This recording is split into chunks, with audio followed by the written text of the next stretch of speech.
Good day, beautiful people. So yet again, Halifax wants to come up with a strategy to phase out designating encampments. And this time, the Halifax Police Board are adopting a policy on how they should be handling homeless encampments. Now, I'll quickly go over this policy in a moment.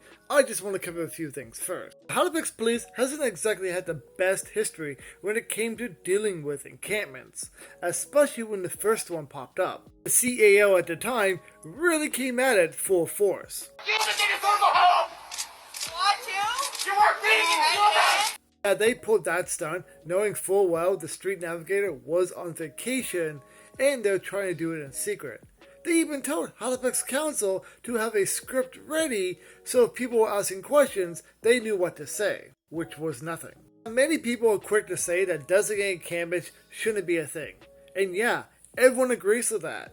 But this is a symptom of the housing crisis. We have shelters scattered throughout Nova Scotia, and all of them are run by a certain non-profit or organization that have their own criteria. Example, Ansem House, who have openly admitted they're turning families away at the door because either they're full or there's a father and son involved and they can't accept them. While some of these shelters may have beds available, some people may not fit a certain criteria they may have. That's absolutely no judgment on these organizations and nonprofits. When it comes to talking about available beds and shelters, this needs to be clarified. Seeing people who work part-time or full-time jobs that may miss an opportunity to get a bed because of those work hours. Now, while we have homelessness happening all across Nova Scotia, we only have statistics for HRM, but even here you can see these shelters are having an effect. And while more people are becoming housed and the amount of people who are homeless are going down,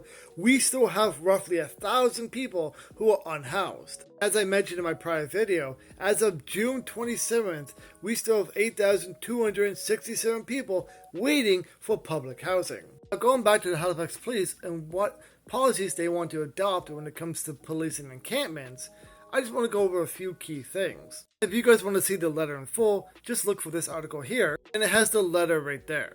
Some of the key things they want to focus on, which personally I think they should have adopted a while ago, is enhanced training requirements to improve responses to individuals experiencing mental health crisis, establishing formal partnerships with mental health organizations and those that serve those experiencing homelessness. Enhanced reporting requirements. When it comes to closing encampments, they need to conduct it in a manner that minimizing re-traumatizing people. They also are recommending that 311 call operators provide a more critical lens when it comes to calls they receive. That also goes for the municipal and the Department of Justice. Also wanting identification requirements for individuals responding to calls in encampments.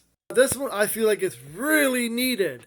Public education on the root causes for homelessness. For far too long, we've even had municipal and provincial figures and government spreading disinformation and misinformation around homelessness, and that drastically needs to change. We're also asking for more funding for short-term and long-term housing and establishing a dedicated police unit to respond specifically to issues around encampments.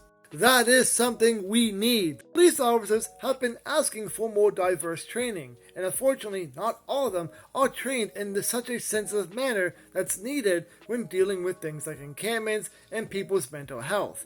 So having a dedicated police unit to handle this is something we drastically need. That's all I'm going to cover with this letter. Like I said, you can look this up for yourself if you want to read it in full. As a reminder, while I follow stories like this very closely, I am not an expert in the field, so this is just my 2 cents on the matter, and like always, I'm very curious to know what are your thoughts about this and the new policies Halifax Police want to adopt.